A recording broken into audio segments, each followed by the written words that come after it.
गुरु की सीख। एक आश्रम में एक सिद्ध गुरु अपने सैकड़ों शिष्यों के साथ रहते थे।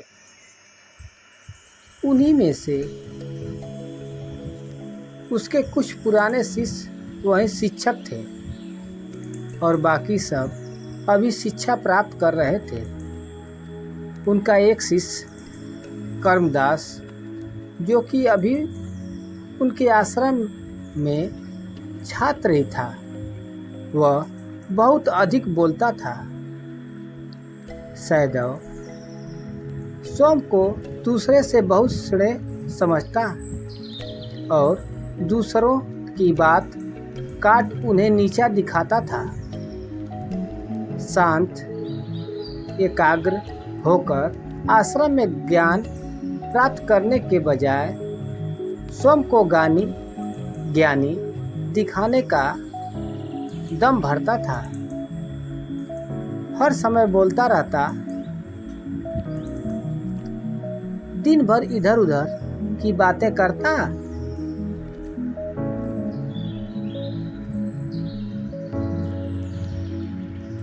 शिक्षा टन के लिए भी जाता तो हर घर से एक नई कहानी लेकर आता और आश्रम के दूसरे शिष्यों को सुनाता।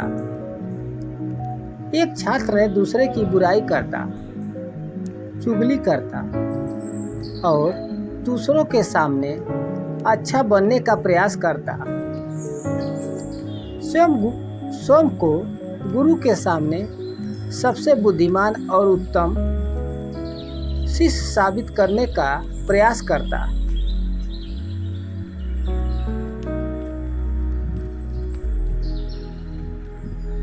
यहाँ तक कि वह खुद को सभी शिक्षकों से अलग और श्रेष्ठ मानता था। उसका मानना था कि वह त्यागी है, इसलिए वह सर्वश्रेष्ठ है। वह ऐसा मानता क्योंकि अमीर घर से था, फिर भी आरामदायक और सुविधाओं से भी भरा जीवन छोड़कर सत्य की खोज में निकल पड़ा था। पर कहते हैं, ना किसी में कितनी भी बुराई हो, कोई ना कोई अच्छाई अवश्य होती है। कर्मदास में भी मेहनत करने की क्षमता थी। वह बुद्धि से तेज था, बस अपनी क्षमताओं का उपयोग करना नहीं जानता था। एक दिन गुरु ने आश्रम के सभी शिष्यों को बुलाकर आप सभी को अगले 1 माह के लिए कोई ना कोई संकल्प लेना होगा। इससे आपकी संकल्प शक्ति मजबूत होगी और आप में अद्भुत शक्ति का संचार होगा।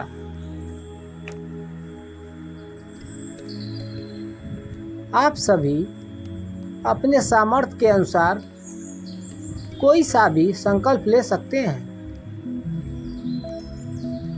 1 माह से पूर्व जिसका भी संकल्प टूट जाए, वह अपनी दिनचर्या में वापस आ जाए। सभी शिष्यों ने अपनी शक्ति के अनुसार छोटे बड़े संकल्प लिए।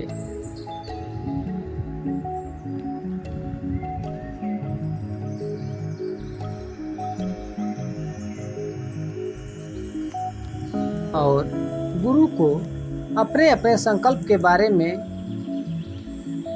बताकर वहां से चले गए।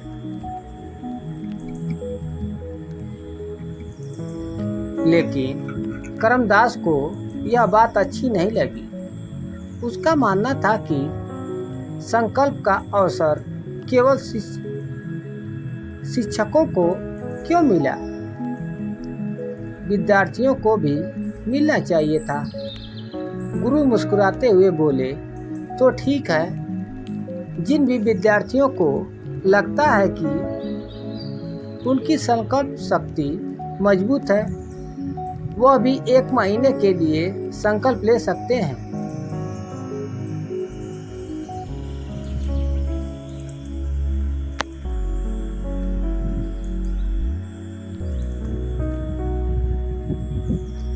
कर्मदास स्वयं को सबसे अलग और बड़ा दिखाना चाहता था। उसने गुरुदेव से कहा, हे गुरुदेव, आपकी बताए मुझे क्या संकल्प लेना चाहिए। तो गुरुदेव ने कहा, मेरे पास एक सुझाव है। तुम अपने शिक्षकों और मित्रों के पास जाओ और उनसे जाकर पूछो कि तुम्हें क्या संकल्प लेना चाहिए। क्या पता तुम्हें किसी ऐसे संकल्प के बारे में पता चल जाए जो तुम्हारे जीवन में कोई बहुत बड़ा परिवर्तन ले आए।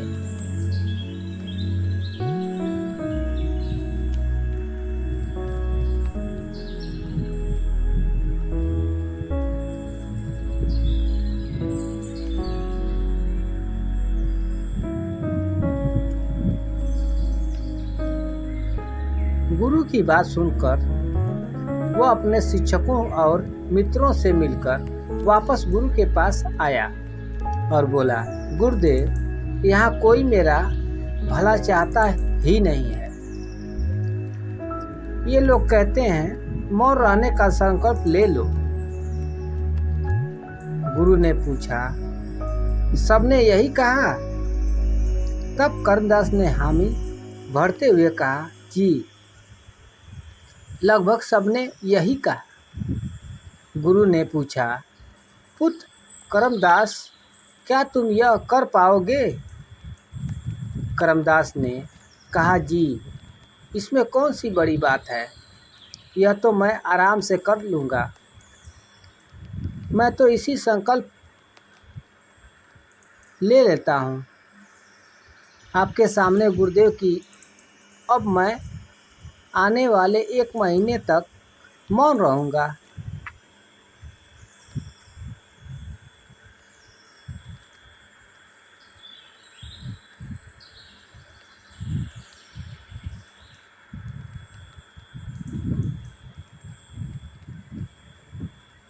गुरुदेव ने उसे संकल्प पर अटल रहने का आशीर्वाद दिया और अपनी कुटिया की ओर चले गए।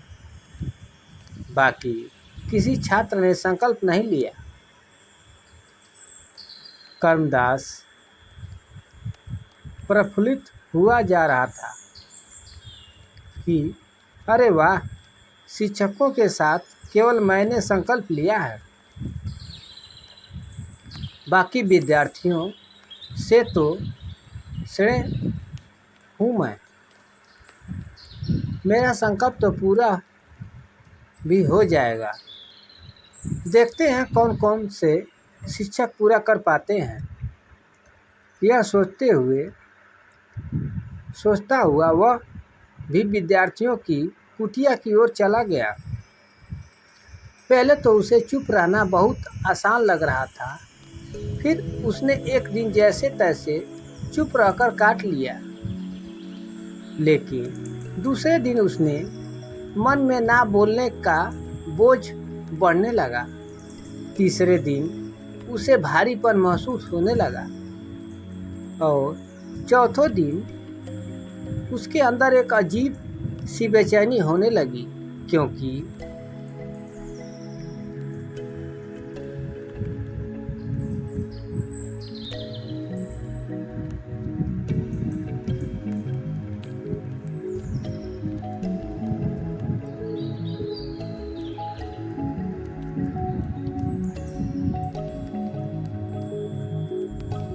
आश्रम में सभी एक दूसरे से बात करते थे। वह भी अपना पक्ष उसके सामने रखना चाहते थे, उनकी बोलती बंद कर देना चाहता था, लेकिन उसका संकल्प उसे आगे आ रहा था। उसका सर फटा जा रहा था। उसका खाने पीने का मन नहीं कर रहा था, बस बोलना चाहता था। अपनी परेशानी का हल ढूंढने वह गुरु के पास पहुंचा। गुरु के पास पहुंचकर उसके सामने बैठ लिखकर उन्हें बताया कि गुरुदेव, मैं बोलना चाहता हूँ।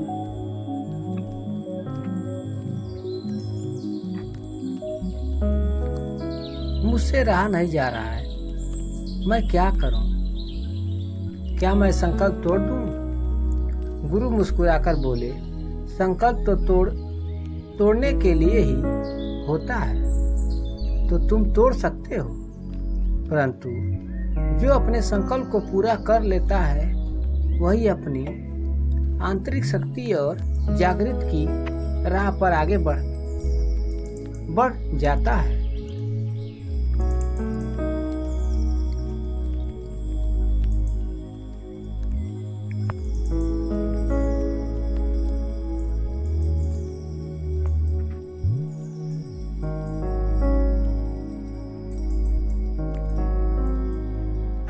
बाकी संकल्प तुम्हारा है, उसे रखना या तोड़ना तुम्हारे हाथ में है। बाकी विचार करने के बाद करमदास ने अपने गुरु से कहा, मैं संकल्प तो नहीं तोड़ना चाहता, मैं इसे करूंगा। यह कहकर गुरुदेव को प्रणाम कर करमदास अपनी कुटिया में चला गया। अब उसने बिना जरूरत अपनी कुटिया से बाहर निकलना भी बंद कर दिया। उसके सहपाठी और शिक्षक भी हैरान थे कि करमदास का संकल्प इतना लंबा कैसे चल रहा है।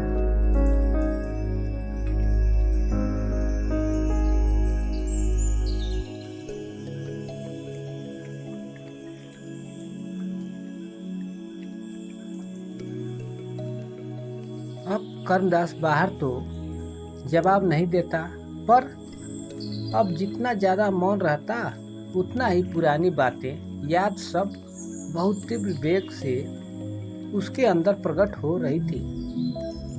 अब मौन और ज़्यादा मुखर हो रहा था। करमदास ज़्यादा बेचैन होने लगा था।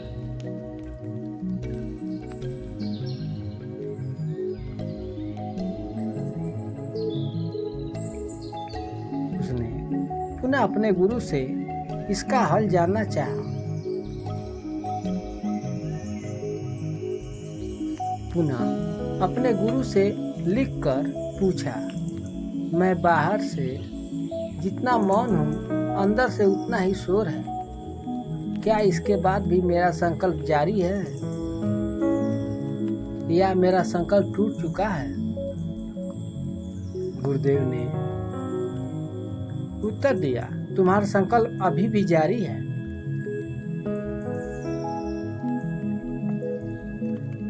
लेकिन जब तक लोग की आवाज तुम्हारे कानों में पड़ती रहेंगी, तुम्हारा मन बोलता रहेगा, क्योंकि इसे तो आदत है बोलने की।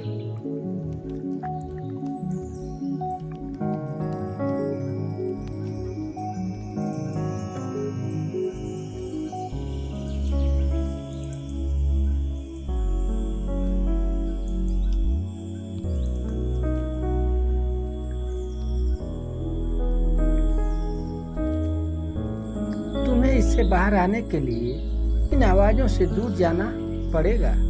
गुरु की यह सीख लेकर गुरु को प्रणाम कर करमदास कुटिया छोड़कर जंगल की तरफ चला गया। उसने सोचा, जब मेरा संकल्प का समय पूरा हो जाएगा तभी लौट कर आऊंगा। परंतु जब वह जंगल गया तब उसने जाना कि वह अंदर से अशांत था, इसलिए बाहर से इतना शोर मचता था। जब पूरा महीना बीतने के बाद वह लौटकर आश्रम नहीं आया, तब उसके मित्रगण और शिक्षकों ने गुरुदेव से बात करने का मन बनाया।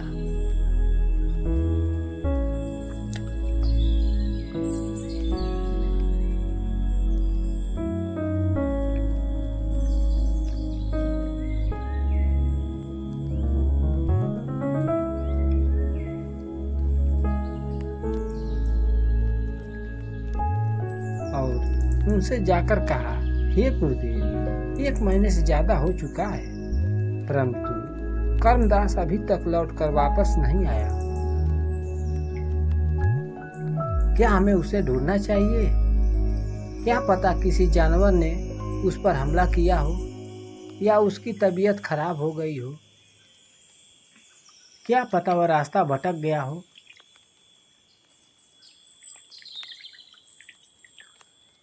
हमने उसके बारे में ज़्यादा पता नहीं है, तो क्या हमें उसकी मदद के लिए जाना चाहिए? गुरुदेव ने अपने शिष्य से कहा, तुम सब भी तो यही चाहते थे कि वह चुप हो जाए। यह संकल्प तो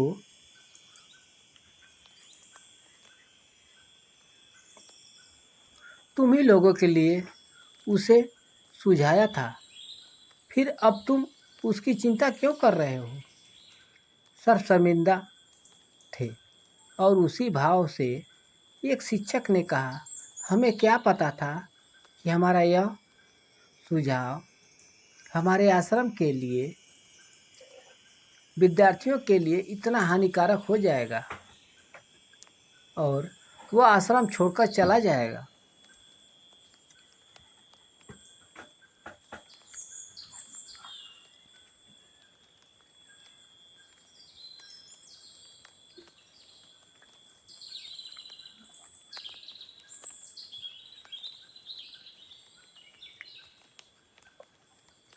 और फिर कभी वापस लौटकर नहीं आएगा।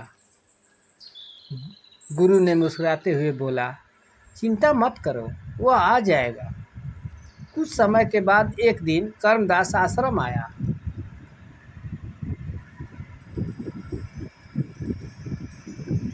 उसके मित्रों ने उसे घेर लिया और उससे बातें करने लगे। यह क्या कर्मदास तो सबसे घुल मिलकर प्रेम पूर्वक बातें कर रहा था। ना किसी का उपहार, ना किसी के आगे निकलने की होड़, ना किसी से बड़ा बनने की चाहत। उसे देखकर लग रहा था कि मानो वह बदल सा गया है।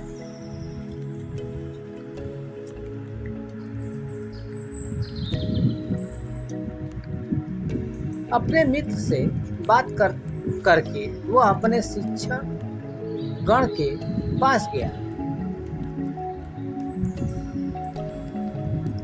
उन्हें भी चढ़ा स्पर्श और प्रणाम कर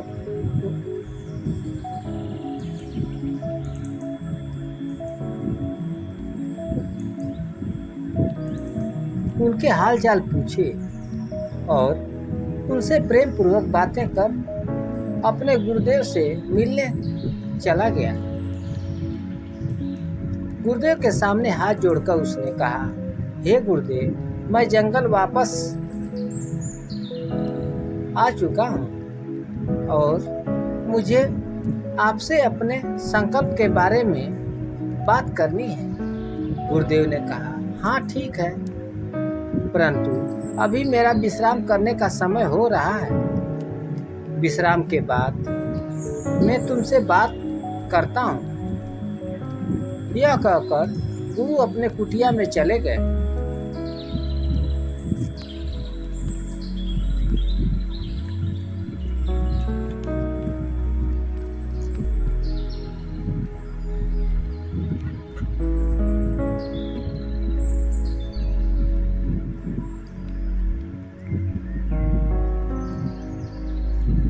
कर्मदास भी विद्यार्थियों की कुटिया की तरफ चला गया। यह सब देख रहे एक शिक्षक ने गुरु से पूछा, हे गुरुदेव, अपराध क्षमा कीजिए, परंतु आपने कर्मदास से बात क्यों नहीं की? वह इतने महीने बाद आया है। हमें उसकी इतनी चिंता थी और वह आपसे कुछ आवश्यक बातें करना चाहता था, फिर आपने उसकी बात टाल क्यों दी?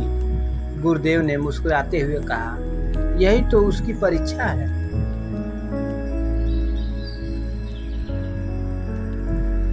क्या वह सच में मुझसे मिलने के लिए शांत रह पाएगा या फिर से मना कर देगा। कर देने से उसके अंदर की अशांति फिर से जाग जाएगी। देखते हैं। यह बोलकर गुरु विश्राम करने लगे। कुछ समय पश्चात जब विश्राम करके जागे तब उन्होंने कर्मदास को बुलाया।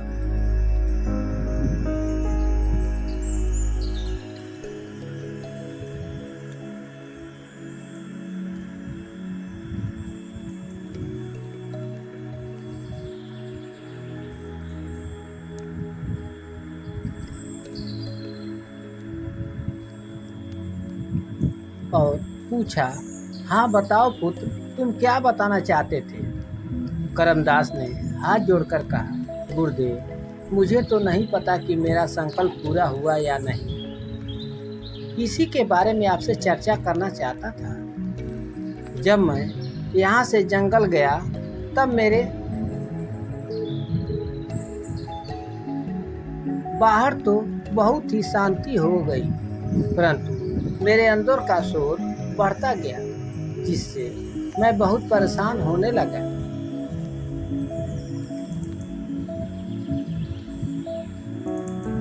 और फिर मैं जोर जोर से चिल्लाने लगा, परंतु शोर कम नहीं हुआ। कुछ समय बाद जब मैंने उस शोर को सुनना शुरू किया तब जाना कि जो शोर मैं बाहर मचाता था वह शोर मेरे अंदर रहता था। मेरे अंदर की कमियां, अज्ञानता और इसकी वजह से पनपी असुरक्षा की भावनाओं से मुझे आसान कर दिया था। मैंने अपनी कमियों को सुधारने और अपने ज्ञानवर्धक करने के बजाय उसे दबाता था और अपने मौखिक शक्ति से जीतना चाहता था।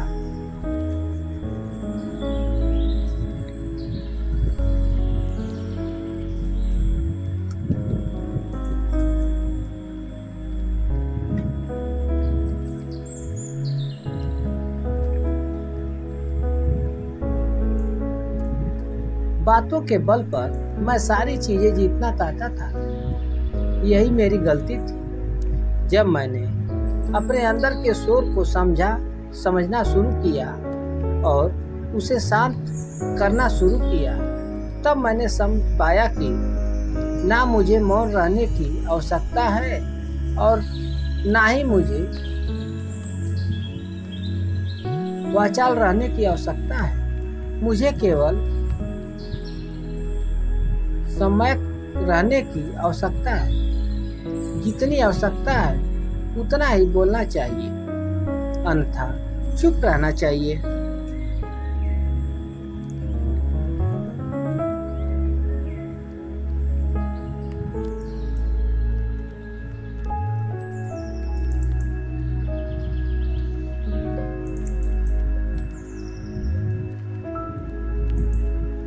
अब आप मुझे बताइए कि क्या मेरा संकल्प टूट गया या मेरा संकल्प पूर्ण हुआ?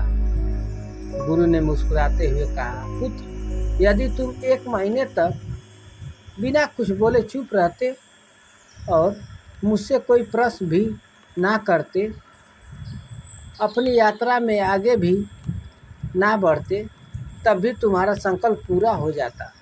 परंतु उस संकल्प के पीछे की योजना सिद्ध नहीं हो पाती।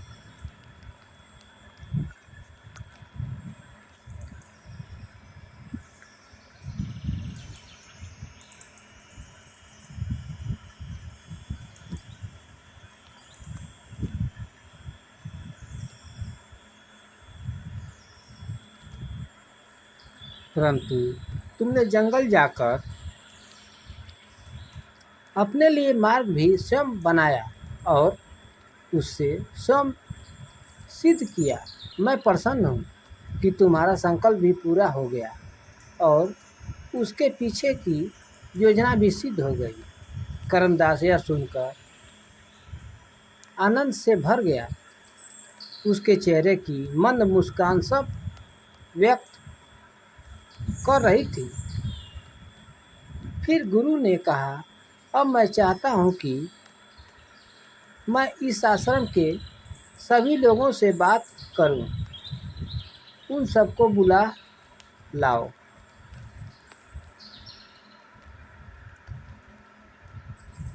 करमदास जाकर सारे शिक्षकों और विद्यार्थियों को इकट्ठा कर लिया। उन सब के गुरु को चरण स्पर्श प्रणाम किया और गुरु को संशय के लिए करबद्ध होकर खड़े हो गए।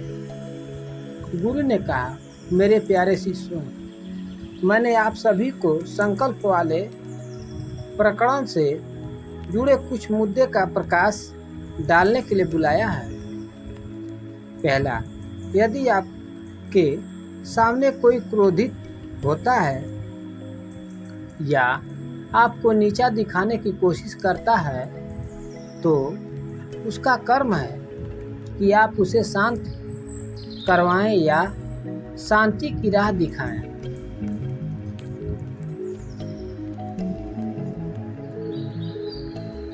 ना कि उसकी कमियां निकालकर उसे और दुखी या अशांत करें।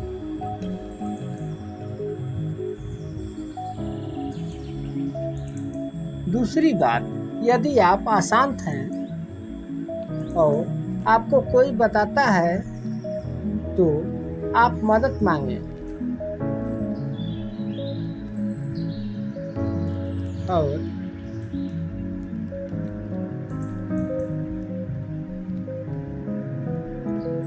अपने आप को शांत करने का प्रयास करें, ना कि मौखिक शक्ति से उसे हराने का प्रयास करें। तीसरा, किसी से परेशान होकर कोई ऐसा हल ना निकालें जो कि किसी के लिए हानिकारक सिद्ध हो सकता है, क्योंकि बाद में इस पर आप ही को पछताना पड़ेगा। और चौथा, अपनी कमियों को छुपाने के लिए अपने मौखिक शक्ति का सहारा न लें, अपितु अपनी कमियों को सुधारें, वही आपकी शक्ति है। सभी को अपनी अपनी गलतियां समझ आई और सभी ने स्वयं में सुधारने की अपेक्षा बताई।